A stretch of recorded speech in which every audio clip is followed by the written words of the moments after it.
Hey y'all, I'm your host Mark Covey, And I'm Courtney. and this is Mountain State Mysteries.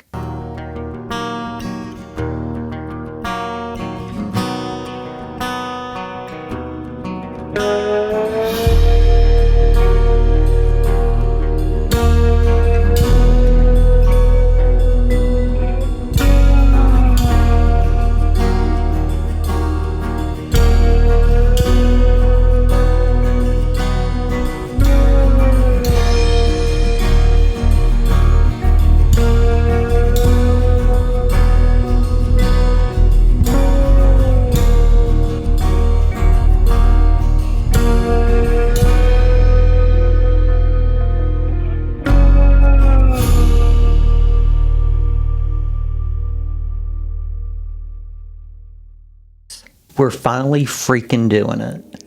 Oh my God, are we covering Dr. Feelgood? Not yet, but we will be. We are doing the case that we said we would never cover before. A case that, to us, doesn't seem to add up, but to everyone else it seems to add up. We are going to be doing the case of the Mad Butcher of West Virginia. Okay, Court, so between July of 1962 and December of 1963, 7 men disappeared from southern West Virginia. Only 2 bodies were ever recovered, and how the bodies were found gave the killer a forever name, christened the Mad Butcher of West Virginia. In February of 1962, 29-year-old Robert Mack AG, a former resident of Fayette County, was actually returning to his hometown of Kingston from his home that he just newly moved to in Chicago. Now, where is Kingston in Fayette County? It's near Mossy. Okay. So Mack visited his mom in a local nursing home and was scheduled to meet with other family and friends later in Kingston. Mack didn't have a car, and he was going to hitchhike from the nursing home. Sadly, he never made it to Kingston. His family and friends just assumed that he returned to Chicago, and they didn't report his disappearance to local authorities. It was found out later that Mack actually never returned to Chicago or to work. So in July of 1964, authorities received a call from Michigan saying that Mack had not been seen since February of 1962. So basically, let's wait 2 years to let authority know that, this guy's missing. Jesus. What's weird is the rumors went around saying that Mack was alive and working back in Chicago, 1 week after these reports were released. The West Virginia State Police announced that they confirmed that Mack was alive and working in Chicago. Later, the reports were found out to be false, and the fate of Robert Mack AG remains a mystery. Ernest Gwynn was 75 years old when he disappeared on July 3rd, 1962. He was a retired railroader. His wife, Mary Josephine Gwynn, passed away in August of 1950. The couple had 2 sons, Bernice and Nicholas, who lived in Charleston, West Virginia and Kentucky. Ernest, he wasn't a big guy. He was only 5'9", weighed about 170 pounds. He had gray hair and he was balding on the top. Now, Ernest was said to be a creature of habit. He lived at a local boarding house, which I've seen a lot. I've seen images, and in every single thing I have seen, they always say this one building is the Virginian Hotel where he lived. It's not. It is actually the Hotel Hill, and the boarding house he lived in, you know me, I went searching for it because I'm like, it is in the Hotel Hill, so there has to be one somewhere. I did find a boarding house on Central Avenue in Oak Hill, but turns out there was actually a Virginian hotel.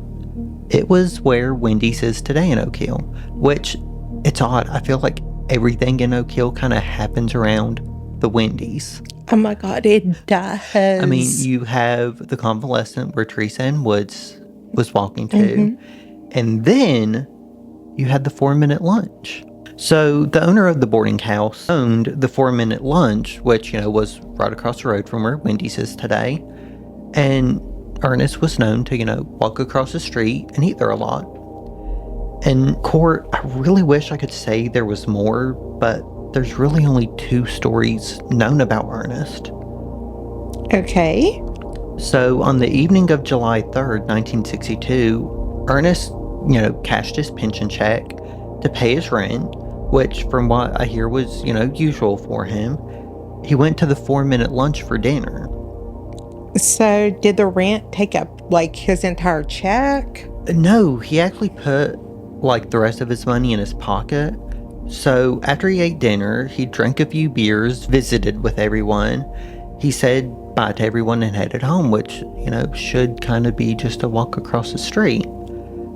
But after this, no one knows what happened to him. He didn't show up to the 4-minute lunch on July 4th, which, was a normal routine for him. The second story is that Ernest may have went to the VFW in Oak Hill. The time he was last seen seems to be after he left the 4-minute lunch. It's said that people saw him with 3 young men, Paul Tiger of Fayetteville, Bill Douglas of Oak Hill, and Louis Starson of Minden. So the 3 men were actually charged with the kidnapping of 68-year-old George Hess. The reason police became suspicious of the 3 is that they learned that they picked Hess up from the 4-minute lunch before driving him around and beating him up and taking his $75. The family of Ernest Gwynn offered a $200 reward, which would be $2,096.70. They hoped that the reward would lead to the discovery of Ernest, but sadly to this day, Ernest Gwynn has never been found. So, after that, 4 months later, there was another disappearance. This time, it was 33-year-old Sammy Smith, who was a resident of Scarborough, West Virginia. So, Sammy returned to Oak Hill after working on the farm in Connecticut, and he also worked odd jobs in Oak Hill. And on the day he disappeared, Sammy worked as a dishwasher at the 4-minute lunch in Oak Hill. Of course he did. Around midnight on October 20th, 1962, Sammy was seen at the Top Hat Drive-In, which was located in Hilltop, West Virginia. So for our locals, this is actually across from where the WOAY TV station is. Which, I never knew that. I always thought, oh, it's just an empty lot. I never knew that the Top Hat Drive-In was right there. And I mean, how many times have we driven by it? Quite a bit. Literally, yeah. So it's just an empty lot now. Mm-hmm. It was reported that Sammy ordered a cup of coffee and talked to some long-haul truckers and employees of the Top Hat Drive-In. Sammy didn't own a vehicle, so he got around by hitchhiking or walking. It said that Sammy was walking towards his home in Scarborough. On the night he was last seen, witnesses near the drive-in in the WOAY studio reported seeing Sammy walking towards a dirt road, which was a shortcut for him. The road, it is believed Sammy walked, was Blaketown Road, and it's reported that he may have been carrying a large amount of money at the time. On the same night, Sammy was wearing a blue jacket, a dark sports shirt, a pair of brown pants, and black shoes. His disappearance wasn't known for over 2 weeks. It was said in an article that foul play is suspected in the disappearance of a Scarborough man, Samuel William Sammy Smith, 33, who was last seen October 20th. State police who are investigating Smith's mysterious disappearance said it is unusual for Smith to leave his home without letting his parents know his whereabouts. Smith, who worked odd jobs, cleaned Joe's lunch in Oak Hill the day of his disappearance and was last seen at midnight at the Top Hat Drive-In near the radio TV station. The man is 5 feet 8 inches tall, has hazel eyes, black hair, and was wearing a blue jacket, dark sports shirt, brown pants, and black shoes when he was last seen. His parents, Mr. and Mrs. Wayman Smith Scarborough, with whom he lived, said he might possibly have an unusually large amount of cash in his possession.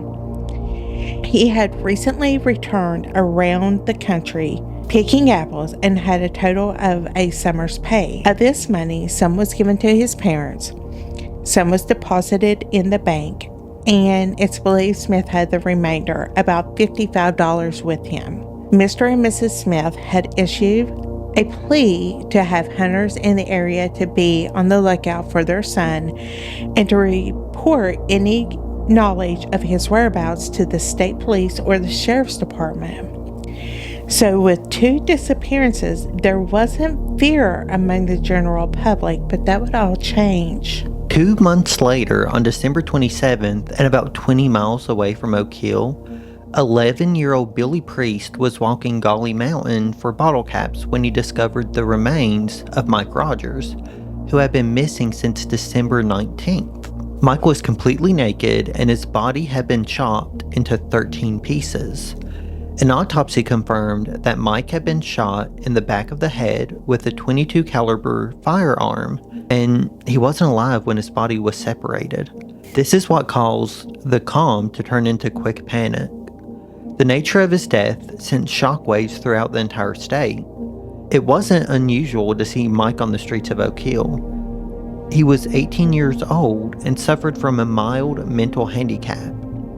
And despite his setbacks, Mike was known to be a harmless guy who could be found greeting locals with his transistor radio held up to one ear. Like Ernest and Sammy, Mike didn't drive, but he would walk or hitchhike to wherever he needed to go. Mike lived with his foster parents in the community of Salem Road, which is located northeast of Oak Hill. Mike was last seen on December 19th, 1962, and for most of that day, he helped with various odd jobs around Salem Road and Oak Hill. Around 4 p.m., he went home for dinner, and let me tell you, this boy was hungry. He ate 5 hot dogs with ketchup and chili. Then around 5 p.m., he left home telling his mom he was going to go to Oak Hill to buy a pack of cigarettes and look at all of the Christmas lights. At 6 p.m., Mike was seen by Jimbo Moore near the intersection of Salem Road and U.S. Route 21. Mike asked for a ride to Oak Hill. Now, this is kind of effed up in my opinion. Mike asked Jimbo for a ride, but Jimbo told him that he had to run an errand and that he would run back by the location soon to pick him up and give him a ride then. Do we actually know what the errand was? Sadly, I don't, unless it's in police documents, and I think those are sealed up or either lost. I just couldn't imagine leaving someone behind. Just like bring him with you and then take him home after you're done, or take him to Oak Hill after you're done. Do you think he felt unsafe? I mean, there's a good possibility. So like 30 minutes later, Jimbo returned to the intersection, but Mike wasn't there anymore. So do we know if he got a ride from somebody else or if he started to walk back home? I really wish I had that answer. Mike Rogers was last seen at the intersection of State Route 16 and Gatewood Avenue. 8 days later, his remains were found about 10 feet off US 60 on Gauley Mountain, just 5 miles away from Hawks Nest State Park, which I'm kind of shocked we've never been there together. It's true. And we have been over Gauley Mountain a ton. We really have. We need to go to the mystery hole too. I don't know if it's been open. Really? Yeah. I've driven past there like 2-3 times last week, and every time it's been closed. Oh, I love it. So one thing I want to point out is how his body was found. A lot of the facts haven't been released, but what has been released is that his body was chopped into 13 pieces. What I do know is that his body was found about 400 yards west of the entrance of the Hawks Nest Country Club. Now, another thing that was released is that Mike was more than likely killed in a kneeling position. It was determined that he was killed 48 hours prior to the discovery of his body. However, it was later said that his death could have been between 6:30 p.m. and 2 a.m. on the day Mike disappeared. So, it could have happened 30 minutes after Jimbo saw him. Yeah, which is crazy, right? It's really weird. Yeah, it is weird. And, we're not pointing fingers at Jimbo, but it's just one of those odd things that just, happened in these cases. Yeah. Some of Mike's organs were not found at the scene, although authorities weren't 100% sure if it was the work of the killer or just animal activity. An examination of Mike's skin revealed that his body had been frozen, then thawed. It's thought that the killer may have used a cleaver or an axe to dismember Mike's body. Mike's clothing was missing, and 9 of his personal items were never found. So basically like a trophy. In a way, yeah. No weapons or other tools were found at the scene. The only items that were there was a plastic bag and an army duffel bag, which had some of Mike's body placed in it. Authority thought, well, maybe this duffel bag would lead to the killer.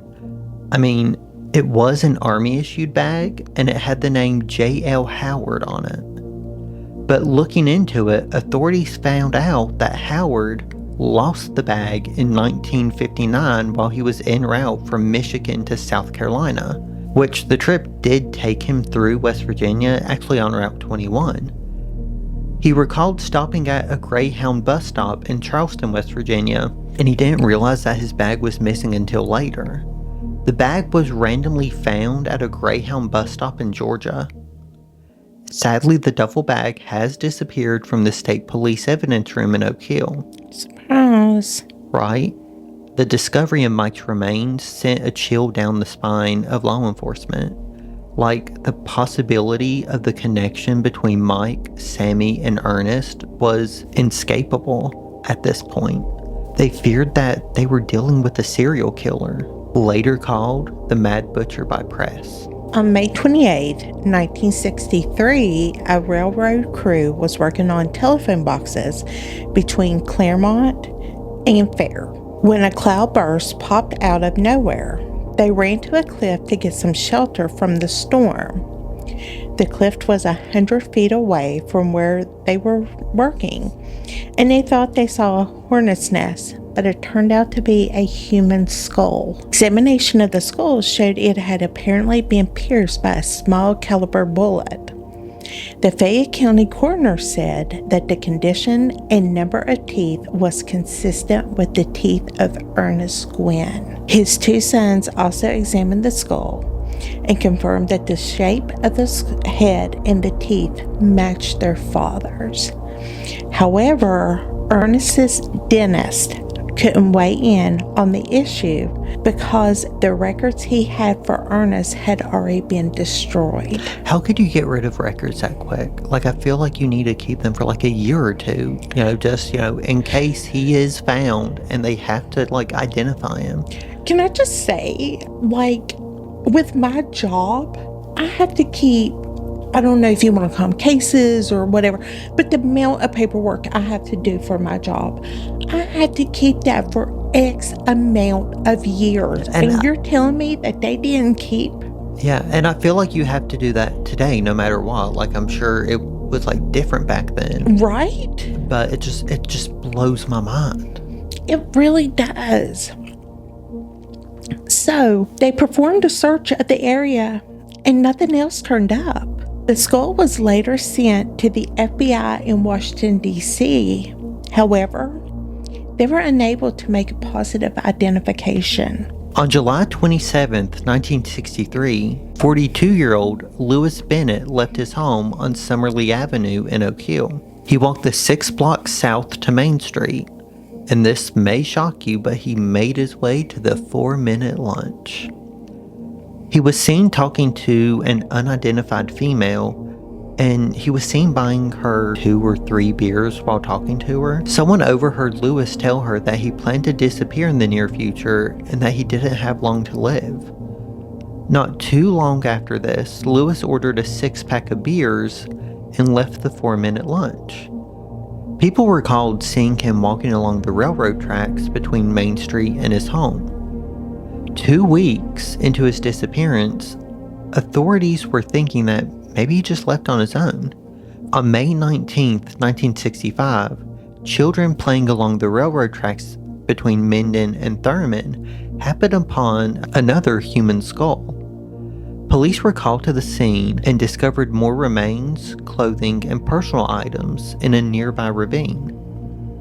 Items found with the remains included a battery, detonation cable, and a leather belt, which the buckle was initialed with the letter B. A month later, the remains were identified as Louis Bennett. And to me, I just don't see him being a part of this list. I feel like it was suicide because he said himself that he was going to disappear and that he didn't have long to live. So, I hate to say it, but I feel like he strapped some dynamite to him and just blew himself up there on the railroad tracks. On November 22nd, 1963, 33-year-old Shirley Jean Arthur was visiting with his girlfriend and her parents in Sophia, West Virginia. Which isn't far from where we're recording. I think like 20 minutes max. In fact, according to Mr. and Mrs. Taylor, Arthur left their home around 11 p.m. to hitchhike back to his home in Bradley, West Virginia. His sister told newspapers that her brother was last seen in Sophia at 2 a.m., 3 hours after he left his girlfriend's home. Which makes no sense. Right? He wasn't reported missing until December 8th. And let me just say, his right here, of course, a lot of people aren't going to be paying attention to all this because what happened during this time period in 1963? JFK was assassinated. Mm-hmm. So the world was kind of in a frenzy. Yeah. You know. But anywho,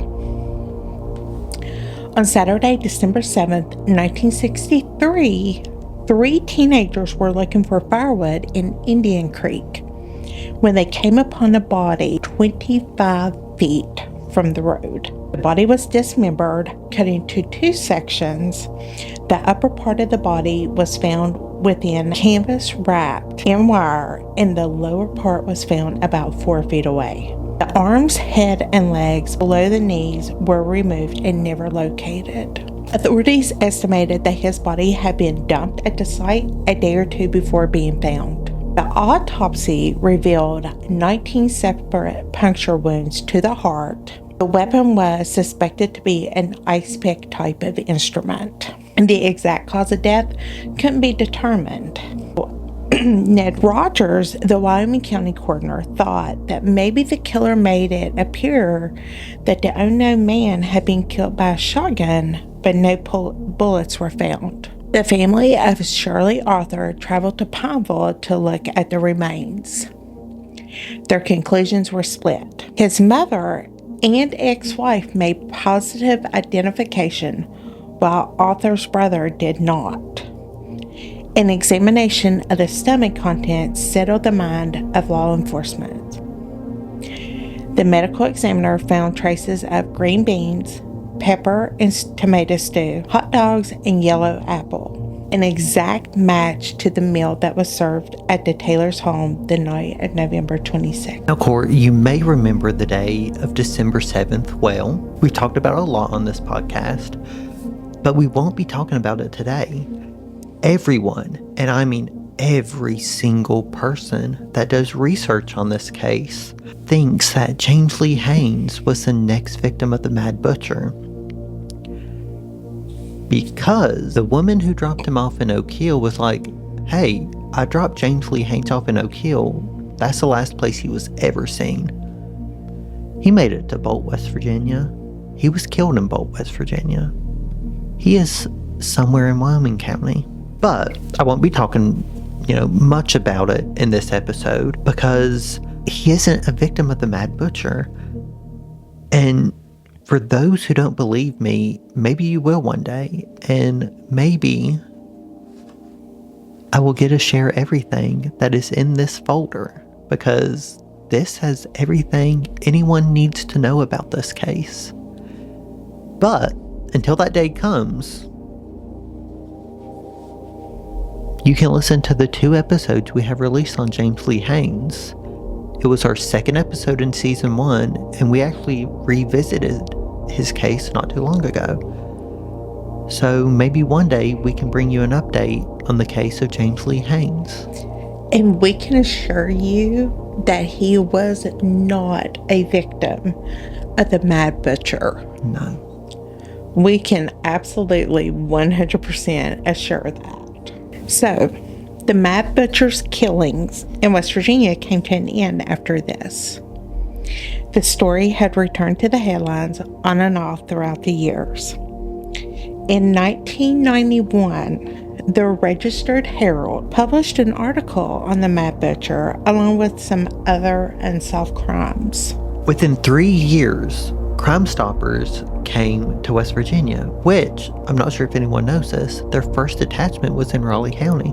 Over the years, more and more articles have been released. There's actually a book in the works right now on the Mad Butcher.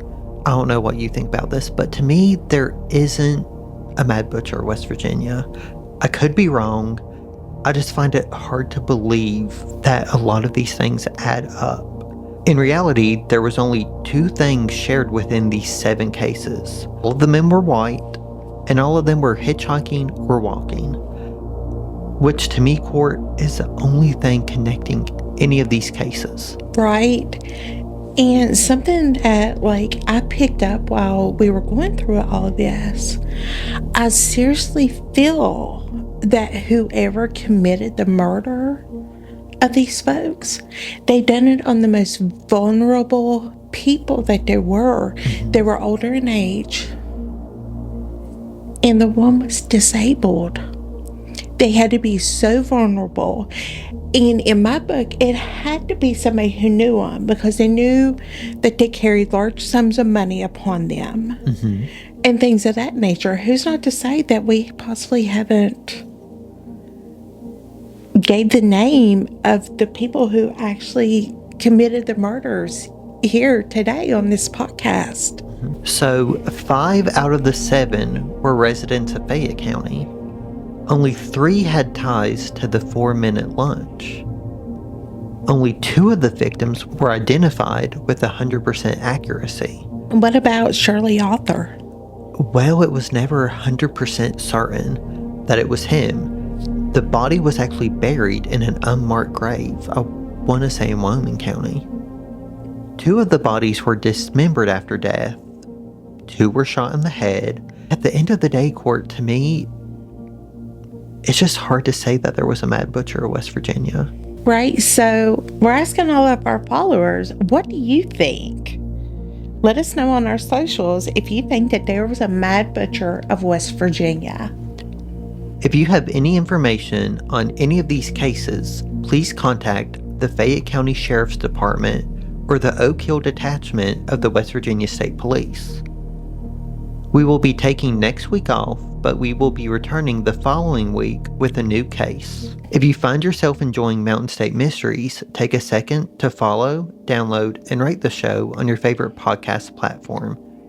It helps others find a good West Virginia true crime podcast.